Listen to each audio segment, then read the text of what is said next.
출애굽기는 출애굽 여정에 관한 내용보다 오히려 성막의 규정과 건축 설계 그리고 성물들에 대한 이야기가 아주 자세하게 기록이 되어 있습니다.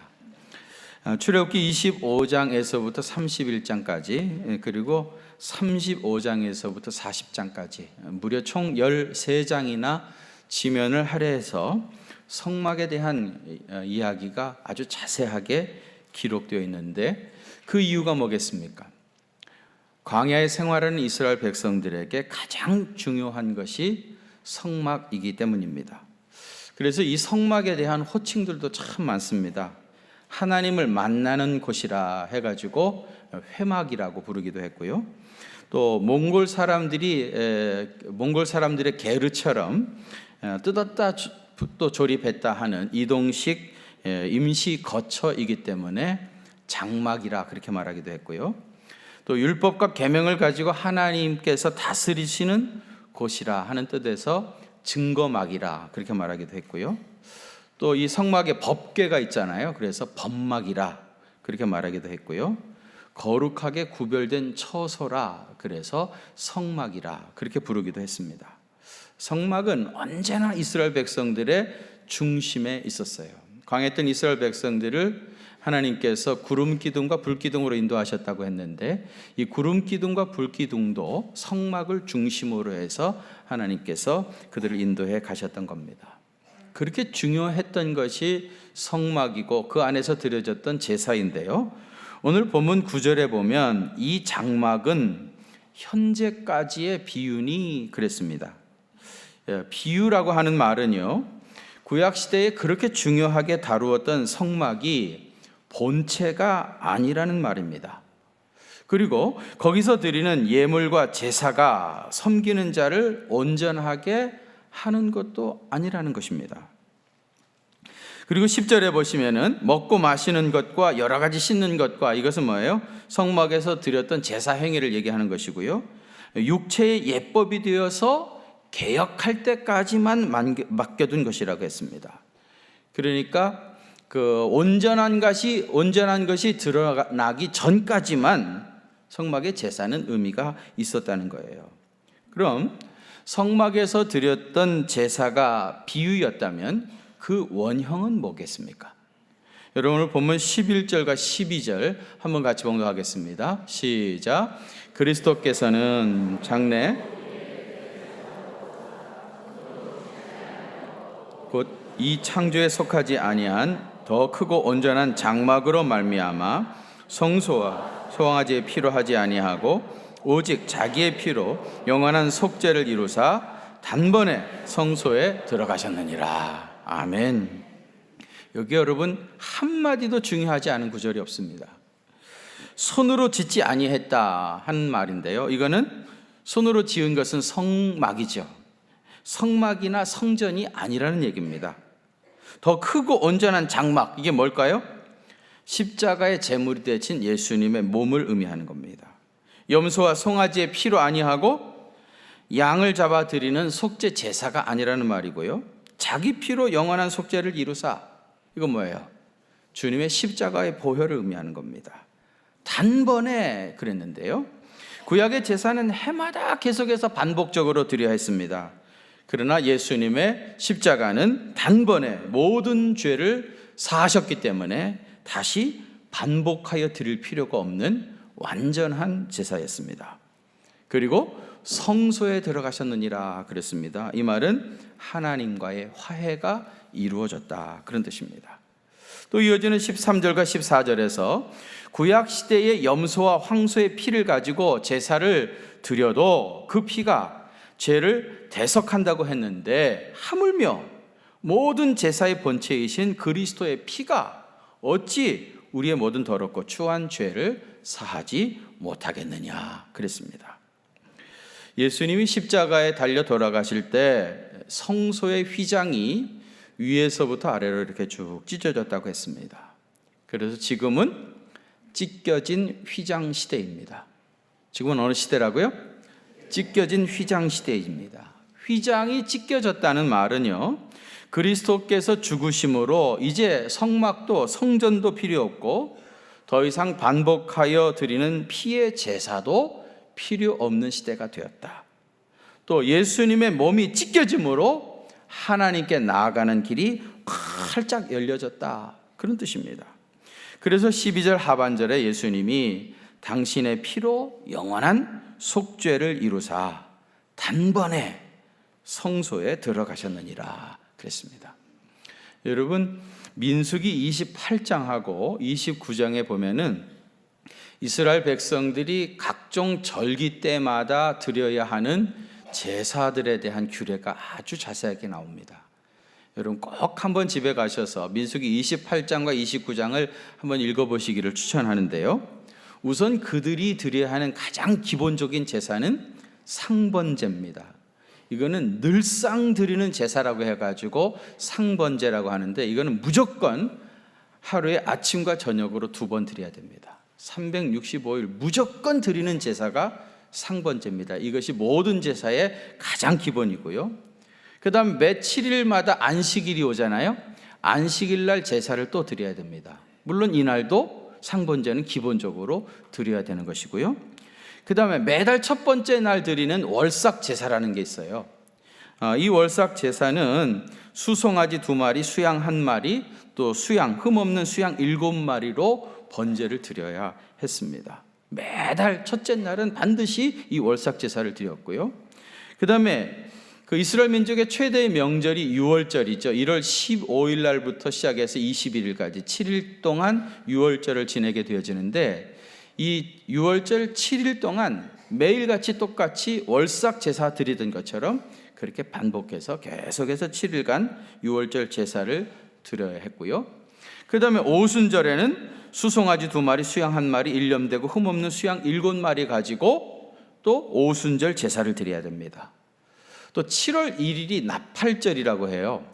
이날은요, 그 이스라엘 백성들의 민간력으로 얘기해가지고 새해 첫날입니다. 그래서 나팔을 불면서 새해를 시작한다고 해가지고 나팔절이라고 하는데, 이 나팔절에 만 드리는 제사가 7월 1일 하루에만 드리는 제사가 총 4가지나 있습니다. 그 다음에 7월 10일 날은 대속죄일입니다. 이스라엘 민족의 죄를 속하기 위해서 대속죄일 날 제사를 또 드리게 되어지고요. 또 장막절은 7월 15일부터 21일까지 7일입니다. 이 장막절 제사를 드리게 되어지는데, 장막절 첫날 수송아지 13마리, 그 다음에 수양 2마리, 1년 된 수양 14마리를 가지고 이제 장막절 제사 첫날을 드려요. 두 번째 날은요, 수송아지 13마리에서 1마리를 빼가지고 12마리, 그 다음에 나머지는 다 똑같아요. 세 번째 날은 11마리, 10마리, 그 다음에 9마리, 8마리, 7마리, 7일까지 이렇게 1마리씩 줄여가면서 이쪽은 다 똑같이 드리는 겁니다. 이게 이제 장막절 제사예요. 7일 동안 이렇게 드리고 나서, 그리고 끝났으니까 끝내는 게 아니고 제8일 날, 그러니까 7월 22일 날도 또 장막절 제사를 똑같이 7일째 드렸던 것처럼 또 드리게 되어집니다. 그래서 제가요, 이 한번 쭉 읽어보면서 도대체 이 이스라엘 백성들이 1년 동안 성전에서 제물로 삼아 드렸던 짐승들의 수가 얼마나 되는지 한번 계산을 해봤습니다. 제 나름대로 꼼꼼하게 한번 계산을 해봤는데요, 자신은 없어요. 확실하다고. 왜냐하면 워낙 복잡해가지고요, 확신은 없지만은 그래도 나름대로 계산해 보니까 1년 동안 수송아지가 113마리고요, 수양은 37마리, 1년 된 수양은 1093마리, 수염소 30마리, 총 1273마리의 양과 소가 죽어간 겁니다. 수양을 잡으라 했으니까 천만다행이지, 암양 잡았으면은 아마 씨가 다 말랐을 겁니다. 엄청난 1년에 이렇게 많은 짐승을 잡아가지고 제사를 드렸던 겁니다. 이렇게 무수한 짐승을 잡아 희생 제사를 드리던 것이요, 솔로몬 성전이 회파되어지면서 이스라엘 백성들이 이제 바벨론의 포로가 되어 가지요. 포로가 되어 가지고 회당을 중심으로 해서 신앙생활을 했는데, 회당에서는 뭐 이 제사를 드리고 싶어도 성전도 없고 제단도 없고 제사장들도 없고, 그래가지고 회당에서 이 제사를 드린 흔적이 없고요. 그리고 예수님께서 십자가에 달려 돌아가심으로 더 이상 양과 소를 잡아 드리는 희생 제사를 반복하여 드릴 필요가 없는 그런 시대가 됐던 겁니다. 개혁할 때까지 맡겨두셨다던 성막의 제사는 예수님의 십자가 사건으로 그 원형이 드러나서 완성하게 되었고요. 우리가 드리는 이 예배는 그 보배로운 피로 구속함을 입은 사랑하는 성도들이 구속의 뜨거운 감격을 가지고 거룩하신 하나님을 찬양하며 베풀어 주신 주님의 은혜를 찬양하는 그런 잔치인 것입니다. 여러분, 예배는 구약의 제사가 아닙니다. 이런 의미에서 교회는 성전이 아닙니다. 이 강백산고 지성소가 아닙니다. 예수님이 십자가에 달려 희생 제물이 되심으로 성막이나 피의 제사가 완전히 사라졌고 하나님께 나아가는 길이 활짝 열려지게 된 것입니다. 찢겨진 휘당 시대에 아직도 제사를 드리시겠습니까? 아무리 드리고 싶어도 성막도 제단도 성소도 없습니다.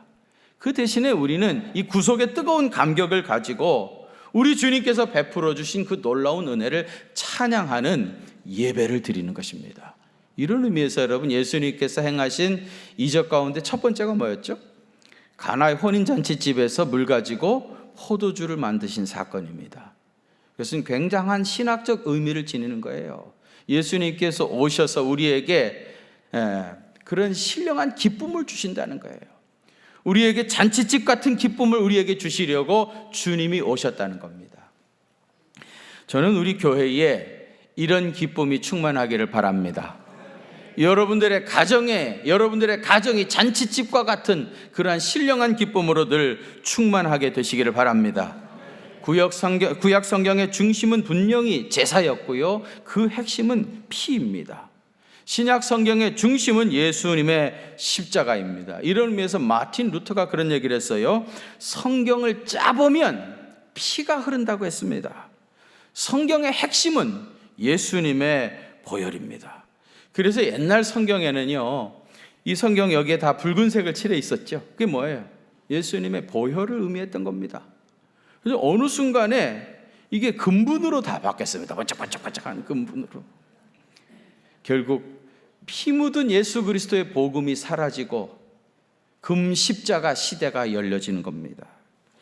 여러분, 그래서 그런지 현대 교회는 피 묻은 예수 그리스도의 복음을 외면하고 있습니다. 천국이니 지옥이니 그렇게 원색적인 이야기는 하지 말고 성경에 나오는 좋은 교훈들을 배우고 따르라고 합니다. 그래서 현대교회 강단이 피 묻은 십자가의 복음은 전하지 않고 교훈적인 설교로 전락해버렸습니다. 그래서 현대교회는 생명을 잃어버리게 된 겁니다. 여러분, 성도의 진정한 능력은 어디서 옵니까? 예수님의 보혈에서 옵니다. 예수님의 보혈이 진정한 능력입니다. 서론이 좀 길어졌습니다만은 오늘 우리가 봉독한 본문은 이 보혈의 능력에 대해서 세 가지로 말씀하고 있습니다. 그 첫 번째는 속죄의 능력입니다. 무슨 능력이라고요? 속죄의 능력입니다. 예수님께서 갈릴리 바다에서 복음을 전하시다가 베드로를 만났습니다. 고기잡이의 배타랑이었던 베드로가 그날따라 고기를 한 마리도 못 잡았어요. 예수님이 베드로에게 접근해가지고 깊은 데로 가서 그물을 던져 고기를 잡으라고 했습니다. 베드로는 고기잡이 어부였기 때문에 그 고기 잡는 것을 접촉점으로 삼아가지고 그에게 접근해서 전도했던 겁니다. 베드로가 예수님 말씀 순종해서 깊은 곳에 가서 그물을 던졌더니 굉장히 많은 고기를 잡았어요. 근데 여러분, 베드로가 고기를 잡고 나서 그 반응이 조금 어색합니다. 한 마리도 고기를 잡지 못하다가 그렇게 많이 잡았으니까 얼마나 좋겠습니까? 그 잡은 고기 들고 춤을 추고 좋아했어야 할 베드로가 오히려 주님 앞에 나와 무릎을 꿇고 주여 나를 떠나소서, 내가 죄인이로소이다, 그렇게 고백을 합니다. 그렇다고 해서 베드로가 다른 사람보다 무슨 특별히 나쁜 짓을 많이 한 사람이라는 뜻은 아닙니다. 여전히 그는 성실한 사람이었고 그리고 보통 사람들 같이 살았던 그런 사람입니다. 그런데 예수님을 만나고 보니까, 예수님의 임재 앞에 서고 보니까 자기가 죄인이라고 하는 것을 인정하지 않을 수 없었던 겁니다. 우리도 사실은 마찬가지입니다. 사람들 앞에서 우리는 여전히 선량한 사람일 수 있습니다. 또 어떤 사람은 세상의 법 없이도 살 사람일 수도 있습니다. 그러나 주님의 빛 앞에 서게 되어지면 상황은 많이 달라집니다.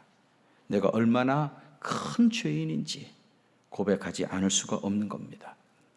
예수님께서 아주 코믹한 비유를 말씀하셨는데요, 사람을 진짜 더럽게 하는 것은 입으로 들어가는 것이 아니라는 거예요.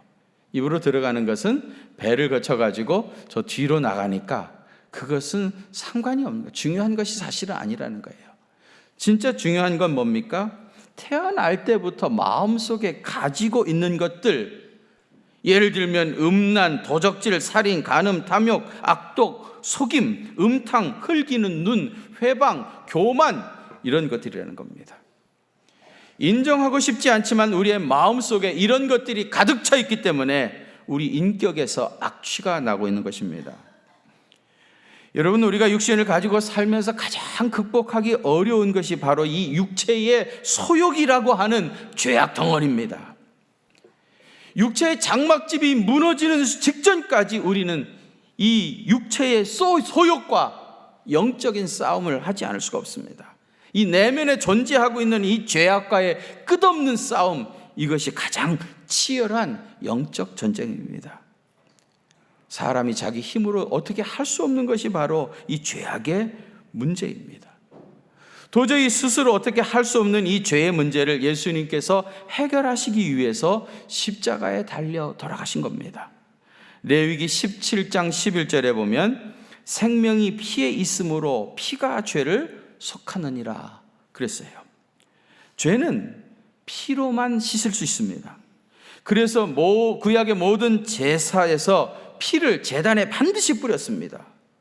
그런데 구약시대 짐승의 피는 상징적인 의미 이상 아니었습니다. 우리를 온전히 성결하게 할 수 없었던 겁니다. 요한일서 1장 7절에 그 아들 예수의 피가 우리를 모든 죄에서 깨끗하게 하실 것이라 선언하셨습니다. 무엇이요?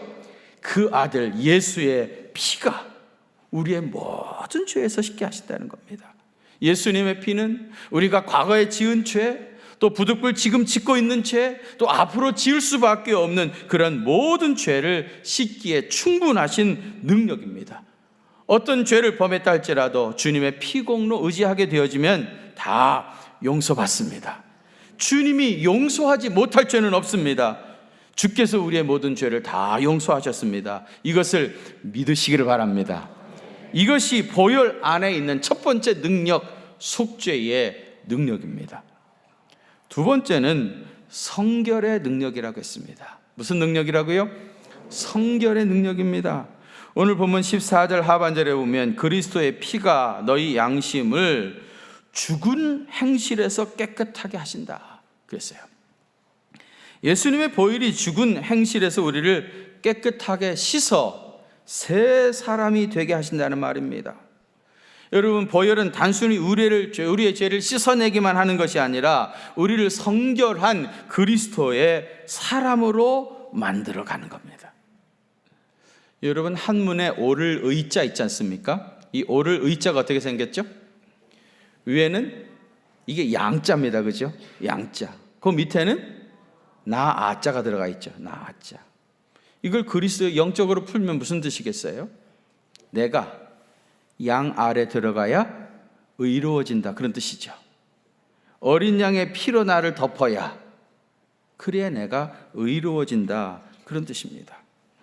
어린 양이신 예수님께서 날개 아래 우리를 품어주시면 우리의 죄를 다 씻고 거듭나게 하사 의로운 사람, 새 사람이 되도록 우리를 인도해 주셔요. 이것이 보혈의 두 번째 능력입니다. 새 사람 되게 하시는 겁니다. 네덜란드의 코리 템품 여사가 이런 비유를 들었어요. 하나님께서 우리들의 모든 죄를 가져다가 깊은 바다 가운데 던지시고 그리고 편말을 붙여 놓으셨어요. 낚시 금지. 다시 꺼내지 말라는 겁니다. 낚시 금지라고 하셨는데 여러분은 이미 던져진 죄를 낚시질을 하고 있지 않습니까? 이미 던져진 죄를 다시 건져내기 위해서 낚시질하고 있는 겁니다. 다시 그 죄악에 빠져들어가고 있는 겁니다. 개가 토했던 것을 토로 주워먹듯이 말이죠. 하나님께서 다 용서하셨던 것, 깊은 바다에 던져버린 것을 일부러 찾아내서 그것을 그 죄악에 빠져들어가고 있다는 거예요. 여러분, 우리가 죄 사함을 받고 거룩한 백성이 되었다면 이제 새로운 피조물입니다. 이전 것은 지나갔으니 보라 새 것이 되었도다. 할렐루야. 여러분은 새 사람입니다. 이전 것은 다 지나갔습니다. 예수님의 보배로운 피로 다 씻기워졌고 이제 전혀 새로운 피조물이 된 겁니다. 뉴 빙, 새로운 사람이 된 것이에요. 이제 구속함을 입은 감격을 가지고 성결의 영을 따라 살아가시길 바랍니다. 죄에 대하여는 죽은 자로, 의에 대하여만 산 자로 사시길 바랍니다. 우리의 몸을 의의 병기로 들여서 하나님의 거룩하심을 이루며 살아가시길 바랍니다. 예수님의 보혈로 덧입으시기를 바랍니다. 주님의 보혈은 놀라운 능력이기 때문에 얼마든지 이러한 삶의 놀라운 변화들이 일어납니다. 이것이 보혈의 두 번째 능력, 성결의 능력입니다. 마지막 세 번째로는 헌신의 능력입니다. 여러분, 우리가 예수님의 복음을 받아들이면 구속함을 받는다고 그러죠. 구속.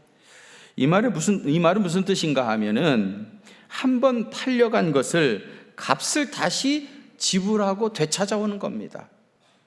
옛날에 전당포에 말이죠. 돈이 없어가지고 물건을 갖다 주면은 거기서 값을 얼마 쳐주죠. 나중에 그 돈이 생기면 그것을 도로 갖다 갚고 다시 그 물건을 찾아오는 것, 그것이 구속입니다. 인간은 죄값으로 사탄에게 종이 되었습니다. 사탄에게 팔렸었습니다. 그런데 예수님께서 그 속전을 다 지불하시고 우리를 다시 찾아오신 겁니다. 이런 의미에서 이제 우리는 사탄과 죄에서 해방된 사람이 된 겁니다. 죄의 정노릇 하며 끌려다닐 수밖에 없는 그런 존재가 아니라 이제 적극적으로 선을 행할 수 있는 해방된 자유인이 된 것입니다. 그래서 오늘 본문 14절 하반절에서도 그리스도의 피가 어찌 너희 양심을 죽은 행실에서 깨끗하게 하고 살아계신 하나님을 섬기게 하지 못하겠느냐 그랬어요. 그리스도의 피로 깨끗하게 씻겨졌을 뿐만 아니라 이제 기쁨으로 하나님을 섬길 수 있는 해방된 자유인이 되었다는 겁니다. 이것이 보혈 안에 있는 그리스도의 능력입니다. 고린도전서 6장 19절 이하에도 너희는 너희 자신의 것이 아니라 산 것이 되었으니 그런즉 너희 몸으로 무엇으로? 너희 몸으로 하나님께 영광을 돌려라.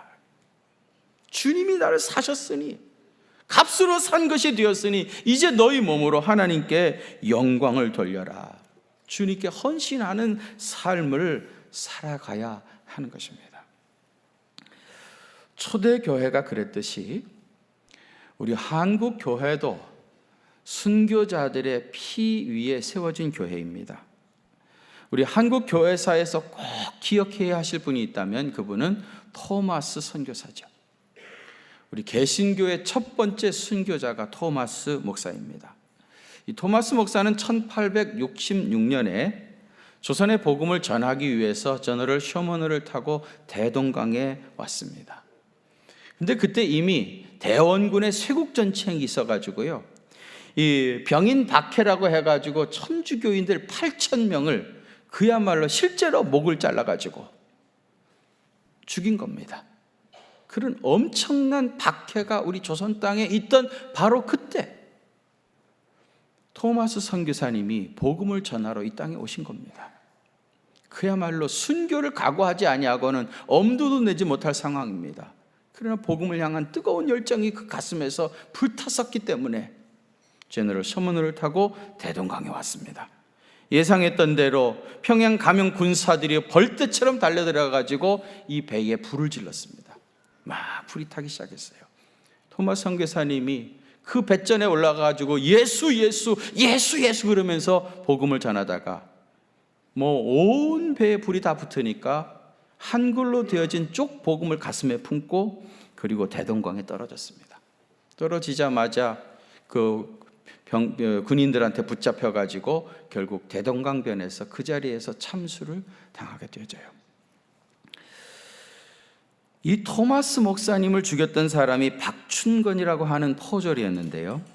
이 사람이 몇십 년 지난 후에 부흥에 참석했다가 예수님을 영접하게 되어져요. 자기가 얼마나 큰 죄를 지었었는지 그때 깨닫게 됐던 겁니다. 그리고 회개하고 예수님을 영접하고 자기 집을 내놓아서 안주교회라는 교회가 세워지게 되어져요. 토마스 선교사님이 가슴에 한글로 되어진 쪽 복음서를 품고 대동강에 떨어졌다고 했는데, 이 최치량이라고 하는 어린 소년이 대동강에 가서 보다 보니까 무슨 책이 하나 있는 겁니다. 근데 그때 당시는 종이가 귀한 시대였기 때문에 그 책을 주워다가 이 집에서 이제 여관을 하고 있었는데 집에 도배를 한 겁니다. 성경책을 가져다가 도배를 한 거예요. 그리고 얼마 있었는데 마페 선교사님이 이 집을 들려서 잠을 자고 지나가다가 보니까 성경책, 한글로 되어져 있는 성경책이 도배가 되어 있었던 것입니다. 그것이 계기가 되어가지고 이 최치량이 예수님을 영접하게 되어져요.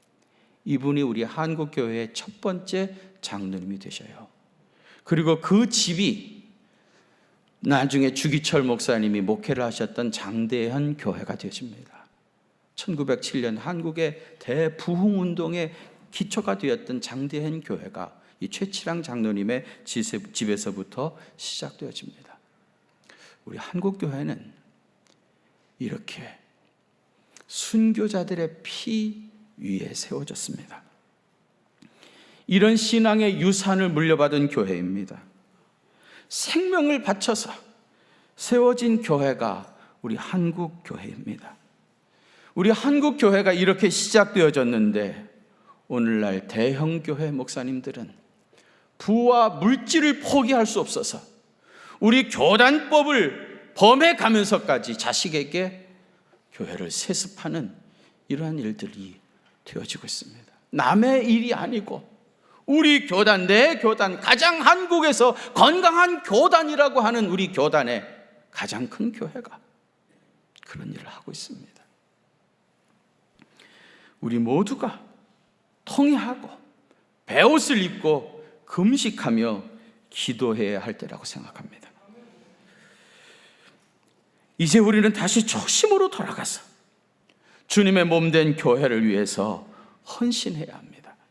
믿음의 선조들이 본을 보여주신 대로 생명까지도 바쳐서 주님을 사랑하고 몸 대신 교회와 또 이 세상을 위해서 헌신해야 합니다. 이제 구습을 쫓던 옛 생활을 벗어버리고 물질과 권력에 대한 더러운 욕심을 다 스스로 내려놓고 성령님 안에서 새 사람이 되어서 주님의 집에서 귀하게 쓰임받는 주님의 제자가 되어야 됩니다. 예수님의 보혈에는 3가지 능력이 있다고 했습니다. 그 첫 번째는 속죄의 능력입니다. 두 번째는 성결의 능력입니다. 세 번째로는 헌신의 능력이라고 했습니다. 이 주님의 놀라운 능력을 날마다 이루어 가셔가며 사시는 주님의 참된 제자 되시기를 바랍니다. 거룩하신 아버지 하나님, 우리 한국교회가 병들었습니다. 우리 한국교회가 타락했습니다. 아니, 우리가 병들었습니다. 우리가 물질과 권력을 포기하지 못하고 있습니다. 주님, 보배로운 피로 우리의 모든 죄를 씻어주시고 이제 우리의 몸을 통해서 주님의 거룩하심을 이루어드리는 믿음의 사람 되게 하여 주옵소서. 성령님 오셔서 우리 가운데서 새로운 일들을 행하시옵시고 이전에 행하던 모든 악한 길에서 떠나 이제 우리의 몸을 주님 앞에 제물로 바쳐서 성령의 아름다운 열매들을 맺어가는 믿음의 사람 되게 하여 주옵소서. 이제는 교회의 머리가 되시는 우리 주님 예수 그리스도의 그 크신 은혜와 하나님 우리 아버지의 무한하신 사랑하심과 성령님의 위로하심과 교통하심이 우리 경기중앙교회 사랑하는 성도들과 또 저들의 가정과 그 생업의 현장들 위에, 조국 교회와 우리 한반도 위에 이제로부터 영원토록 함께 계시옵기를 간절히 축원하옵나이다. 아멘.